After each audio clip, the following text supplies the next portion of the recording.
నమస్కారం మిత్రులారా, welcome to సురా టీవీ. ఇంకా ఎవరైనా నా ఛానల్ని సబ్స్క్రైబ్ చేయకపోతే వెంటనే సబ్స్క్రైబ్ చేయండి, బెల్ బటన్ క్లిక్ చేయడం మర్చిపోకండి. బాగా గమనించండి, దేశంలో కావచ్చు రాష్ట్రంలో కావచ్చు ఒకవైపు స్కీములు బాగా కనిపిస్తాయి, మరోవైపు స్కాములు కనిపిస్తాయి. ఏంటి స్కీమ్ ఏంటి స్కామ్ ఏంటి అని మీకు సందేహం రావచ్చు. కానీ గమనించండి, స్కీమ్ ఉన్నదే రాజకీయ నాయకులు స్కామ్ చేయడానికి అని సూరన్నగా నేను చెప్తున్నా. ఉచిత పథకాలు ప్రవేశపెడితే దేశంలో ప్రజలు ఏమనుకుంటారంటే ఇక మా దేశం మారుతుంది, మా రాష్ట్రం మారుతుంది, మా జిల్లాలు మారుతాయి, మా మండలాలు మారుతాయి, మా నియోజకవర్గాలు మారుతాయి, మా గ్రామాలు మారుతాయి, మా వార్డు ప్రజల బతుకులు మారుతాయి అనుకుంటాం. కానీ ఎక్కడి బతుకులు అక్కడ ఉంటాయి, ఎక్కడి వేసిన గొంగలు అక్కడ ఉంటుంది. బడ్జెట్ రిలీజ్ అవుతుంది కానీ ఆ బడ్జెట్ రాజకీయ నాయకులు జేబుల్లో వెళ్తుంది. దశాబ్దాలుగా స్వాతంత్రం వచ్చినప్పటి నుండి నేటి వరకు దశాబ్దాలుగా మౌలిక సదుపాయాల కోసం, రోడ్ల కోసం, నీళ్ల కోసం, నిధుల కోసం, ఆరోగ్యం కోసం, ఉపాధి కోసం ఇలా ఎన్నో రకాలుగా పంచవర్ష ప్రణాళికల్లో కూడా ఇప్పటికి సైతం ఎన్నో రకాలుగా బడ్జెట్ రిలీజ్ అయినా కూడా ఆ బడ్జెట్ రాజకీయ నాయకులకు వెళ్తుంది తప్ప అసలు ఎక్కడ మార్పు కనిపించట్లేదు. గమనించండి, ఇది వాస్తవం ఫ్రెండ్స్. ఎక్కడ చూసినా స్కామే. స్కీములు అయితే బాగానే ఉంటాయి, స్కాములు బాగానే జరుగుతాయి. నేనేమంటున్నా అంటే స్కీమ్ పుట్టిందే రాజకీయ నాయకునికి స్కామ్ చేయడానికి. స్కీమ్ అనేది రాజకీయ నాయకునికి తెరిచిన తలుపు లాంటిది. అయిపోయింది ఇక స్కీమ్ అనుకుంటే మనం అనుకుంటే మా బతుకులు మారిపోతాయి బాయ్, మేము డెవలప్ అవుతాం బాయ్, మా గ్రామాలు మారిపోతాయి బాయ్, పచ్చదనం, పరిశుభ్రత, పర్యావరణం బాగుంటుంది మనం అనుకుంటాం ఒక స్కీమ్ని చూసి, ఉచిత పథకాలను చూసి. కానీ దాని వెనుక ఒక రహస్యం ఉంది. ఆ స్కీమ్ పుట్టింది రాజకీయ నాయకుడి స్కామ్ కోసం. ఈ స్కీముల్లో బాగా స్కాములు జరుగుతాయి కాబట్టి రాష్ట్రంలో, దేశంలో కావచ్చు మన ప్రజల బతుకులు మార్పు చెందినట్లు అనిపిస్తే మారవు. ఇది బాగా గమనించాలి. నేటి తరం పత్రికలో నిన్నటి రోజున ఏమొచ్చింది, దానికి కంటిన్యూషన్ ఈరోజు ఏమొచ్చింది నేను చదువుతా, బాగా గమనించాలి. గుట్టలకు గుట్టలే మింగేస్తున్న ఘనులట. గుట్టలకు గుట్టలనే మింగుతున్న ఘనులు మైనింగ్ మాఫియా మాయగాళ్ళు. సాల్వే పేరుతో కొండలు మాయం చేశారు, క్రషర్లు పెట్టి కొండలు పిండి చేస్తున్నారు, బాంబులు కంపెనీ పెట్టి గుట్టలు పేల్చుతున్నారు, భూములు ఆక్రమించి చెరువులు మాయం చేస్తాను. దశాబ్దాలుగా జరిగేది ఇదే. మైనింగ్ డిపార్ట్మెంట్ ఏం చేస్తుంది? గడ్డి బీక్తుందా? మైనింగ్ డిపార్ట్మెంట్ ఏం చేస్తుంది? అసలు రాష్ట్ర ప్రభుత్వం ఏం చేస్తుంది? కేంద్ర ప్రభుత్వం ఏం చేస్తుంది? రాజకీయ నాయకులు ఏం చేస్తారు? అధికారులు ఏం చేస్తారు? సాల్వే పేరుతో కొండలను న్యాయం చేస్తారట, క్రషర్లు పెట్టి కొండలను పిండి చేస్తాను, బాంబులు కంపెనీలు పెట్టి గుట్టల్ని పేలుస్తాను, భూములు ఆక్రమించి చెరువులు మాయం చేస్తాను. ఒకప్పుడు విష్ణు కుండీనులు ఏలిని రాజ్యంగా విరజిల్లిన కీసర పరిసర ప్రాంతాలను చిల్లం చేస్తున్నారు. కొండలు గుట్టలతో ఆలరాడే ప్రకృతిని ధ్వంసం చేస్తున్నారు, సొమ్ము చేసుకుంటున్నారు. ఎక్కడ చూసినా వేలాది ఎకరాలు మైనింగ్ మాఫియా మూటలు అన్యాక్రాంతం చేస్తున్నాయి. ప్రభుత్వ భూములకు లేని అంకెలు జోడించి ఆక్రమించుకుంటున్నాయి. కొండలను గుట్టలను కొల్లగొడుతున్నాయి. ఇదిలా ఉంటే పల్లెలపై పగబట్టి వారిని అక్కడి నుంచి తరివేసే కుట్రలు చేస్తున్నాడు. ప్రజలను భయకంపితులను చేస్తున్నారు, పల్లెలను పాడు చేస్తున్నారు, పంటల్ని నాశనం చేస్తున్నారు. క్రషర్ల నుంచి వెలువడే దుమ్ము ధూళితో ప్రజలు అనారోగ్యం పాలవుతున్నారు. ఊపిరితిత్తుల వ్యాధులతో బాధపడుతున్నాడు. ఊపిరి రాకుండా తీసుకోలేక రోగగ్రస్తులు అవుతున్నాడు. ఇదిలా ఉంటే పంట పొలాల నిండా క్రషర్ల నుంచి వచ్చే రాతి పొడి పొలాలు నిండిపోతుంది. పంటల చేను మీద పేరుకుపోతుంది. పచ్చని పంటలను నాశనం చేస్తుంది.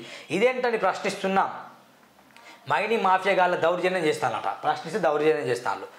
రైతుల మీద దాడులు చేస్తాను. మీ దిక్కున చోట చెప్పుకోమంటున్నారు. పొలాలకు వెళ్లకుండా కంచెలు ఏర్పాటు చేస్తున్నారు. గేట్లు పెట్టేస్తున్నారు. గేట్ల ముందు పెద్ద పెద్ద బండరాలు వేసి రైతుల్ని దారి లేకుండా చేస్తున్నారు. రైతులకు అధికారులను గుప్పిట్లో పెట్టుకొని ఆటలాడుతున్నాడు. భూములను ఆక్రమించుకుంటాను. నాయకులు అండదండలతోనే అంతా కానిస్తున్నారు. రాత్రి కంచెలు ఏర్పాటు చేసి రైతుల భూములను ఆక్రమించేస్తున్నాడు. ఎదురు తిరిగితే రైతులపై కేసులు నమోదు చేస్తున్నాడు. జైల్లో పెట్టిస్తే బెదిరిస్తున్నాడు. న్యాయం చేయాల్సిన చోట్ల చట్టం అక్రమాలకు చుట్టమైపోయింది. అమాయకుల భూములను ఆక్రమించుకోవడమే కాకుండా వారిపై కేసులు నమోదు చేస్తాడు. వారిని భయభ్రాంతులకు గురి చేస్తాడు. ప్రజలు ఉసురు పోసుకుంటారట. అది 2 జిల్లాల సరిహద్దు ప్రాంతం. ఈ జిల్లాకు వెళ్తే ఈ జిల్లా పేరు చెప్తున్నాడు, ఈ జిల్లాకు వెళ్తే ఆ జిల్లా అంటున్నారు. 2 జిల్లాల అధికారులు రైతులను ఆగం చేస్తానట. అర్థమైందా? రైతుల పొలాలను ఆగం చేస్తాను, కంచెలు వేస్తానట, రాతి బండలు పెడతానట, రైతులు ఏమైనా ప్రశ్నిస్తే అరెస్ట్ చేస్తానట, రైతుల భూములను గుంజుకుంటానట, బాంబులు వేస్తానట, పొలాన్ని గుంజుకొని పెద్ద ఎత్తున దందా నడిపిస్తాను ఈ దుర్మార్గులు. ఈ జిల్లా నుంచి ఆ జిల్లాకి అయితే ఇది మా జిల్లా పడితే మీ వేరే జిల్లా అంటారు. అక్కడికి వెళ్తే ఇక్కడికి వెళ్ళమాట. ఇట్లా రైతులను తిప్పుకుంటానట. ఇదే రైతుల గోడు పట్టించుకోవడం లేదు. ఒకప్పుడు ఉమ్మడి నల్గొండ జిల్లాలో ఉన్న ప్రాంతాలు రామలింగంపల్లి, అంకిరెడ్డిపల్లి గ్రామాల పరిసర ప్రాంతాల్లో సుమారు 1000 ఎకరాల భూములను సాల్వే అనే బాంబుల కంపెనీకి చెందిన యాజమాని ఆక్రమించినట్టు ప్రజలు తెలియజేస్తున్నారు. సర్వే నెంబర్ 886887312918 సర్వే నెంబర్లో సుమారు 1000 ఎకరాలను సాల్వే కంపెనీకి చెందిన యజమాని జయా రామరెడ్డి ఆక్రమించుకున్నారని ప్రజలు చెప్తారు. ఎవరు ఆక్రమించుకున్నారట? జయా రామరెడ్డి అట. సర్వే నెంబరు 886, 87, 312, 918 సర్వే నెంబర్తో సుమారు 1000 ఎకరాలన్నట జయరామరెడ్డి ఏం చేసినట్టే ఆక్రమించుకుని ప్రజలు చెప్తారట. ఈ 1000 ఎకరాల్లో పెద్ద ఎత్తున క్రషర్లు ఏర్పాటు చేశారు. అందులోనే బాంబుల కంపెనీ ఏర్పాటు చేశారు. అంతేకాకుండా కెమికల్ కంపెనీ నిర్వహిస్తాను. నిత్యం కొన్ని వందల లారీలు క్రషర్ కంపెనీకి వెళ్తుంటాయి. ఈ 1000 ఎకరాల్లో జంగం చెరువు, రామునికుంట చెరువులు ఉంటాయి. వాటి ఆనవాళ్ళు లేకుండా చేసినట్టు అర్థమైందా? ఈ 1000 ఎకరాల్లో 2 చెరువులు ఉన్నాయట. రామునికుంట చెరువు అట, ఇంకోటి ఏముందంటే జంగం చెరువట. ఆనవాళ్ళు లేకుండా చెరువులు కనిపించలేదు, అయిపోయింది, మాయమైపోయినాయి. రాజకీయ నాయకుల జేబులు, అధికార జేబులు డబ్బులు వెళ్ళినాయి, మూటలు వెళ్ళినాయి, మూటలు అందరికి ముట్టినాయి, ఇక మాయమైపోయినాయి. ఇక అనిపించలేదు చెరువులు. మొత్తం బాంబుల కంపెనీ అట. రోజు 100 కొద్ది లారీలు వెళ్తాయట. 1000 ఎకరాలు కబ్జా అట. ప్రశ్నించే రైతులపై కేసులు అట. బాబా దారుణంగా ఇది. ఇదంతా ప్రభుత్వ భూమి, కొంత అసైన్ భూమి, మరికొంత రైతుల పట్ట భూమి. మొత్తంగా అన్ని వ్యవస్థలను మోసం చేసి ఈ భూములను సాల్వే కంపెనీ యాజమాని జయరామరెడ్డి ఆక్రమించారని 2 గ్రామాల ప్రజలు ఆందోళన వ్యక్తం చేస్తున్నారు. మాజీ ఎమ్మెల్యే కేఎల్ఆర్ గ్రామ సరిహద్దుల్లో గతంలో కమ్యూనిటీ భవన నిర్మాణం కొరకు శంకుస్థాపన కూడా చేశారు. దాని ఆనవాళ్ళు అక్కడే ఉంది. కానీ ఆ శిలాఫలకాన్ని ముక్కలు చేశారు. ప్రభుత్వం ఏర్పడిసిన శిలాఫలకాన్ని ధ్వంసం చేయడం నేరం. అయినా ఆ కంపెనీకి చెందిన దుండగులు దాన్ని ధ్వంసం చేశారు. ఆ స్థలం పక్కన ఉండే దారిని మూసేశారు. ఆ దారి గుండా రైతులు తమ పొలాలకు వెళ్తుంటారు. రైతులు అటు వెళ్లకుండా గేట్లు ఏర్పాటు చేసి మూసేశారు. తర్వాత రైతుల భూములను కాకుండా ఆక్రమించుకున్నారు. అక్కడ రైతులు ఎవరికి చెప్పుకున్నా, వారి గోడు విన్నా వారు లేరు, వారిని పట్టించుకున్న వారు లేరు. అదే ప్రాంతంలో 5 ఎకరాల స్థలాన్ని గతంలో క్రీడా ప్రాంగణం కొరకు ప్రభుత్వం కేటాయించింది. ఆ మధ్య ప్రజలు దాన్ని చదును చేయడానికి ప్రభుత్వం ప్రయత్నం చేసింది. దాంతో ఆగ్రహించిన సాల్వే కంపెనీకి చెందిన వ్యక్తులు గ్రామ ప్రజల మీద కేసులు బొమ్మల రామారం పోలీస్ స్టేషన్కు తరలించారట. వామ్మో, నిజానికి ఆ స్థలం బొమ్మల రామారం పోలీస్ స్టేషన్ పరిధిలో రాదు, కీసర పోలీస్ పరిధిలో వస్తుంది. కానీ సాల్వే కంపెనీ వ్యక్తుల సూచనల మేరకు పోలీసులు బొమ్మల రామారం పోలీస్ స్టేషన్కు కేసులు నమోదు చేయాలని గ్రామస్తులు ఆవేదన వ్యక్తం చేస్తున్నారట. అర్థమైందా? కీసర ప్రాంతంలో ఏమో స్థలాలు ఉంటాయి, కీసర రైతులేమో వెళ్ళి అడ్డుకుంటారు. మా స్థలాల్లో ఎందుకు క్రషర్లు పెడతానని బొమ్మల రామారం అనే పోలీస్ స్టేషన్ ఏమో కేసులు పెడతారు. ఇది ఎక్కడ నేను చెప్పండి, ఇంత ఘోరం అంటే సాల్వే కంపెనీకి చెందిన పోలీసులు దాంట్లో ఉన్నారేమో బహుశా, అందుకే దాంట్లో చెప్తారు. అయినా ప్రభుత్వ భూమిని ఆక్రమించిన సాల్వే కంపెనీ యజమానులపై చర్యలు తీసుకునే పోలీసులు ప్రభుత్వం కేటాయించిన క్రీడా ప్రాంగణాన్ని చదును చేసినందుకు గ్రామ యువకులకు అరెస్ట్ చేయడాన్ని వారు తీవ్రంగా ఖండిస్తారట. బాబా ఎంతగా ప్రభుత్వ స్థలం అట పాపం దేని మన క్రీడా ప్రాంగణం కోసం కేటాయిస్తే దాన్ని కూడా చదును చేస్తే ఎందుకు అని ప్రశ్నించి కేసులు పెడతారు. గ్రామ ప్రజలు ఇప్పటికే కోర్టును ఆశ్రయించారు. కోర్టు కూడా ఆ భూములన్నింటినీ సర్వే చేయించాలని ఆదేశాలు జారీ చేసిందని గ్రామసభ వెల్లడిస్తున్నారు. అయినా అధికారులు పట్టించుకోవడం లేదని ఆవేదన వ్యక్తం చేస్తున్నాడు. అక్కడే ఉన్న కెమికల్ ఫ్యాక్టరీ నుంచి వెలువడే విషవాయువులు ప్రజలను తీవ్ర ఇబ్బందులు గురి చేస్తున్నాయి. వేలపాల లేకుండా అర్ధరాత్రి ఆపరాత్రి అని చూడకుండా విషవాయువులు వదిలేస్తున్నారని ప్రజలు అంటున్నారు. అర్ధరాత్రులు విషవాయువులు విడుదల చేస్తుండడంతో నిద్రలు కూడా ఉండడం లేదని, దమ్ము దగ్గులతో తెల్లవారులు బాధపడాల్సి వస్తుందని కన్నీటి పర్యంతం అవుతున్నారు. ప్రభుత్వం వెంటనే జోక్యం చేస్తుందని, ప్రభుత్వం భూములను రక్షించాలని, బాంబుల కంపెనీ కెమికల్ కంపెనీ మూసివేయాలని, క్రషర్లను ఆపేయాలని ప్రజలు డిమాండ్ చేస్తాను. ముఖ్యంగా 3 అండి. భూములను రక్షించాలి, నెంబర్ 1. బాంబుల కంపెనీ అక్కడ తరలించాలి, కెమికల్ కంపెనీ మూసేయాలి. ఇవి మూడిటి వల్ల ప్రజలకు ఇబ్బంది అవుతుంది. దమ్ము, జలుబు, ఊపిరితిత్తుల రోగాలు వస్తున్నాయి. అనేక మంది హాస్పిటల్లో జాయిన్ అవుతారు. తద్వారా ఏమవుతుందంటే ప్రజలకు రోగాలతో చనిపోతారు. ఇవి 3టిని బంద్ చేస్తే బాగుంటుందని ఇది అంటున్నా. ఇది ఎప్పుడు వచ్చిందంటే నిన్నటి వార్త. దీనికి సీరియస్గా అర్థమైంది. దీనికి సీరియస్గానే ఈరోజు కూడా వార్తలు వచ్చింది. గమనించండి, ఇంత ఘోరమా అంటే ప్రశ్నిస్తే కేసులు పెడతారు. జయరామరెడ్డి అనే వ్యక్తి 1000 ఎకరాలు కబ్జాలు చేసుకోవచ్చు, బాంబుల కంపెనీలు పెట్టుకోవచ్చు, కెమికల్ కంపెనీలు పెట్టుకోవచ్చు, రైతులపై కేసులు నమోదు చేయొచ్చు, బొమ్మల రామారం పోలీస్ స్టేషన్లో కేసులు పెట్టుకోవచ్చు, క్రీడా ప్రాంగణాన్ని ఆక్రమించుకోవచ్చు, వందల లారీల రోజు పంపచ్చు, బాంబులు పెట్టచ్చు, ప్రజల్ని అనారోగ్యాన్ని గురి చేయొచ్చు. ఇక అధికారులు వీళ్ళనేమో, రాజకీయ నాయకులు ఏమో, రేవంత్ రెడ్డి వీళ్ళనేమో, కేటీఆర్ ఏమన్నాడు, ఈ బీజేపీ వాళ్ళు ఎవరు ఏ పార్టీ వీళ్ళని ఏమన్నాడు, ప్రజలకే ఇబ్బంది అవుతుంది. ఇగో సల్లో పాపం ప్రజలకు శాపమాట. బాంబుల వాతలు ప్రజలకు బంబేలు, పంటలు నాశనం, భూమి కాలుష్య కాసారం. గుట్టల్లో 100 ఫీట్ల బోర్లు, అందులో బాంబులు అమర్చి పేలుళ్ళు, పరిసర గ్రామాల ప్రజల ఇండ్లు అదురవుతున్నాయి, పెంకుటిండ్లు కూలుతున్నాయి, పక్కా ఇండ్లు పగుళ్ళు వస్తున్నాయి, స్లాబులు పెచ్చులు పడుతున్నాయి, ప్రజల గుండెలు ఆదుతున్నాయి, క్రషర్ల పొడితో పంటలు పాడవుతున్నాయి, పైరు మీద ధూళి పేరుకుపోయి నాశనం అవుతున్నారు. ఇది బొమ్మల రామారం. అర్థమవుతా గిట్లా అవుతుంది అట ఇల్లు. ఇగో ఇగో జూమ్ చేస్తుంది చూడండి, ఎంత ఘోరం ఇది. ఇగో ఇగో ఇంత ఘోరమా? పగులు బాంబులు పెడితే పగలకుండా ఉంటాయి మరి చెప్పండి. ఇది మైనింగ్ అంటే ఎక్కడో ఇప్పుడు ఉంటారు, రామగుండం కావచ్చు, అటు ఉందిగా మనం భద్రాచలం, అటువైపు మైనింగ్ కొంచెం జరుగుతుంది అంటే అక్కడ బొగ్గు తీస్తారు కాబట్టి. ఇక్కడ ఏముంది మరి చెప్పండి, భూమి కబ్జా చేసి ఇంత ఘోరమా? గుట్టల్లో 100 ఫీట్ల బోర్లు వేస్తానట, అందులో బాంబులు అమర్చి పేలుస్తానట, పరిసర గ్రామాల ఇండ్లు అదురుతున్నాయి, పెంకుటిళ్ళు కూలుతున్నాయి, పక్కా ఇండ్లు పగులు వస్తున్నాయి, స్లాబులు పెచ్చులుడుతున్నాయి, ప్రజల గుండెలు ఆదుతున్నాయి, కషర్ల పోటు పంటలు పాడవుతున్నాయి, పైరు మీద ధూళి పేరు నాశనం అవుతున్నాయట. ఏం చేయాలి చెప్పి చూడి. యాదాద్రి భువనగిరి జిల్లాలో సాల్లో ఎక్స్క్లూజివ్ ప్రైవేట్ లిమిటెడ్ మూలంగా ప్రజలు ప్రాణాలు అరచేతిలో పెట్టుకొని బతకాల్సి వస్తుంది. నిత్యం బాంబుల మోతో ప్రజలు గుండెలు అదిమి పట్టుకొని బతుకుతున్నారు.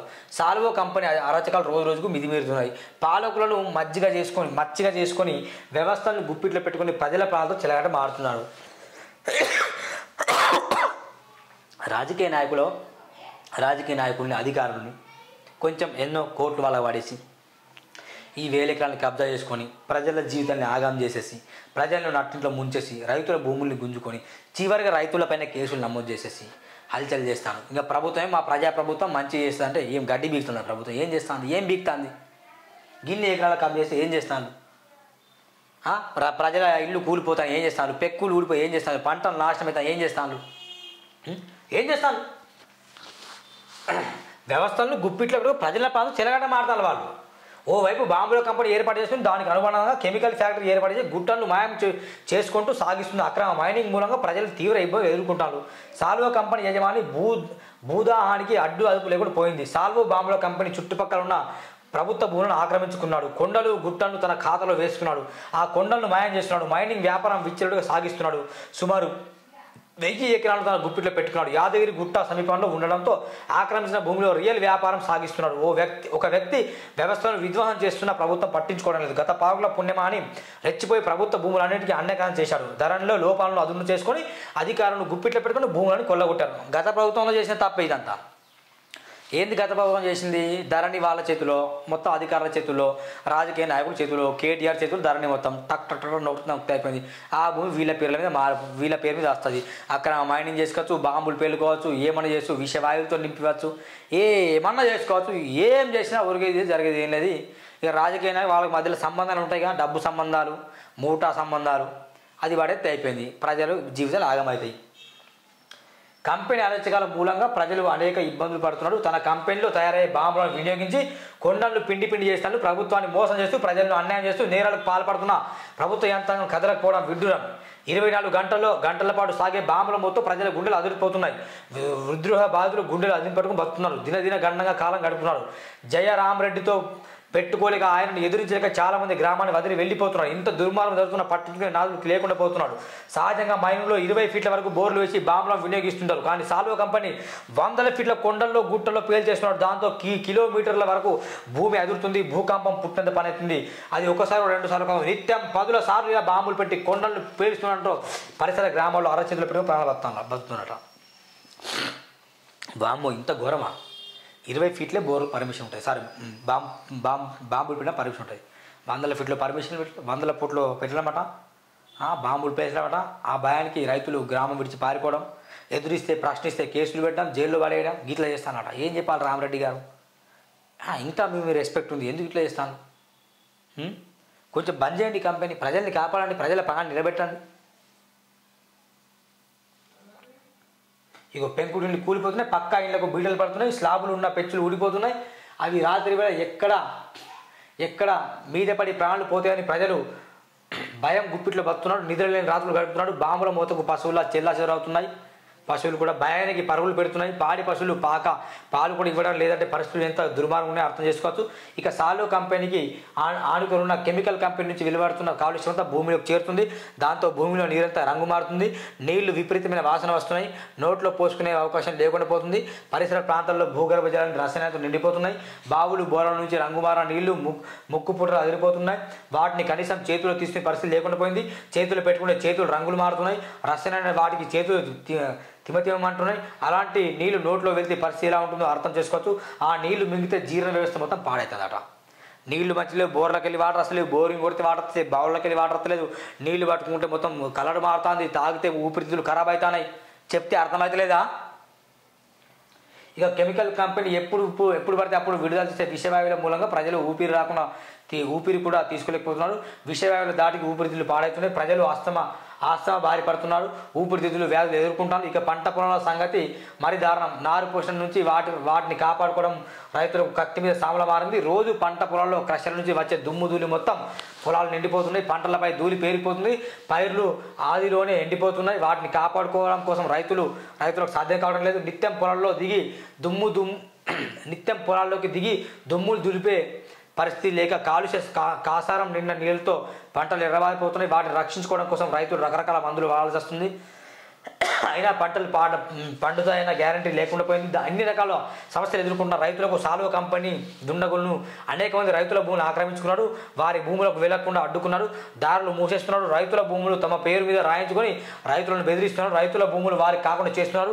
ఇలా చెప్పుకుంటూ సాల్వ కంపెనీ కొన్ని వేల మంది ప్రజలు ఇబ్బందులు పడుతున్నారు. తమకు అన్యాయం జరుగుతుందని ప్రశ్నించిన పనులు వేధిస్తున్నారు, వేధింపులకు గురి చేస్తున్నారు. ఇకపై కేసులు నమోదు చేసి జైలు పాలు చేస్తున్నారు. ఇన్ని అరాచకాలు చేస్తున్నా ప్రజాప్రతినిధులు నిమ్మకు నీరెత్తినట్టు చోద్యం చేస్తున్నారు. సాల్వ కంపెనీకి పత్తాసు పలుకుతున్నారు. ప్రజలు మొరపెట్టుకున్నప్పటికీ న్యాయం చేస్తామంటున్నారు. సాల్వ కంపెనీతో కుమ్మక్కవుతున్నారు. ఇది గ్రామస్తుల ఆవేదన. ప్రజలు మొరపెట్టుకుంటారు, మేము ప్రాబ్లం సాల్వ్ చేస్తాం, అధికారులు చెప్తారు, రాజకీయ నాయకులు చెప్తాను, మళ్ళీ రాజకీయ నాయకులు వాళ్ళకి అమ్ముడు పోతాను. ఏంది చెప్పండి బిడ్డ, కోపం వస్తుంది. ఏంది ప్రజల బతుకుతో ఆటలాడుతున్నాడా, ప్రజల భూములతో ఆటలాడుకుంటున్నాడా? ఖబర్దార్ చెప్తున్నా. ఏం జరుగుతుంది అసలు? రైతులు ఆవేదన వ్యక్తం చేస్తున్నారు. తినడానికి తిండి లేకుండా పోతుంది, తాగడానికి నీళ్ళు లేకుండా పోతుంది, పశువులు చనిపోతున్నాయి, ఊపిరితిత్తుల వ్యాధులతో ప్రజలు చచ్చిపోతారు. సాల్వే కంపెనీ 1000 ఎకరాలు కబ్జా చేస్తాను. ఒకవైపు కెమికల్ ఫ్యాక్టరీ, ఒకవైపు బాంబులు పెట్టడం, ఒకవైపు రైతుల భూములు లాక్కోవడం, ఇంకా రైతుల మీద కేసులు పెట్టడం, రాతి బండలు పెట్టడం, రైతులు వాళ్ళ భూముల్లో వెళ్లకుండా. ఏం జరుగుతుంది? ఇంత ఘోరమా? దీని మీద దీని మీద హైకోర్టులో ఫిర్యాదు చేయబోతున్నాం. దీని మీద మొత్తం విచారణ బయట రావాలి. ఆ సాల్వే కంపెనీ చేస్తున్న మోసాలన్నింటినీ చెక్కు పెట్టకపోతే చెప్తున్నా, ఖబర్దార్ చెప్తున్నా బిడ్డ, మర్యాదగా రైతుల భూములు రైతులకు ఇచ్చాయి, అక్కడి నుంచి కంపెనీ మూసిపడాయి. లేకుంటే చిప్పకూర్తిన ఖబర్దార్ చెప్తాను. ఇంత ఘోర ప్రజలారా ఈ వీడియో దయచేసి షేర్ చేయండి.